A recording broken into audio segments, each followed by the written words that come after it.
हाय मित्रों, नमस्कार। नौकरी गुरु यूट्यूब चैनल से मैं मिथिलेश तिवारी। आज मैं आपको विदेशी लेखक जो इतिहास को जानने के प्रमुख साधन हैं उनके बारे में बताऊंगा। तो पहले इसमें है टेशियस।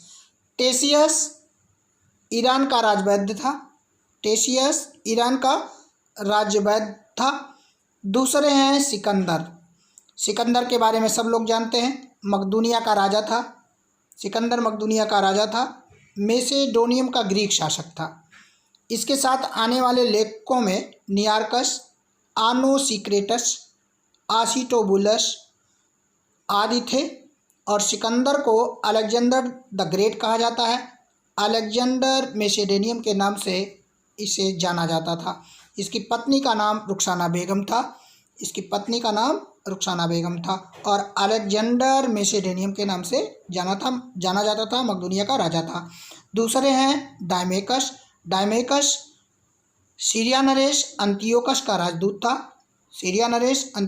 राजदूत था। बिंदुसार के दरबार में आया था।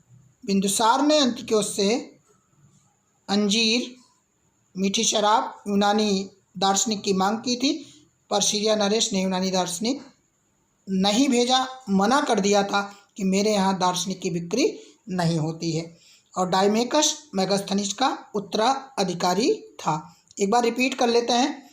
टेशियस ईरान का राजवैद्य था। सिकंदर मकदूनिया का राजा था।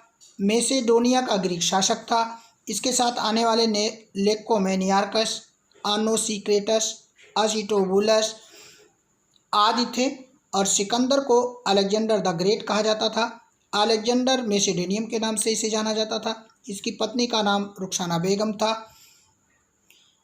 डायमेकस सीरिया नरेश अंतियोकस का राजदूत था। बिंदुसार के दरबार में आया था और बिंदुसार ने अंतियोकस से अंजीर, मीठी शराब, यूनानी दार्शनिक की मांग की थी, पर सीरिया नरेश ने यूनानी दार्शनिक नहीं भेजा, मना कर दिया और कहा कि हमारे यहाँ दास की बिक्री नहीं होती है।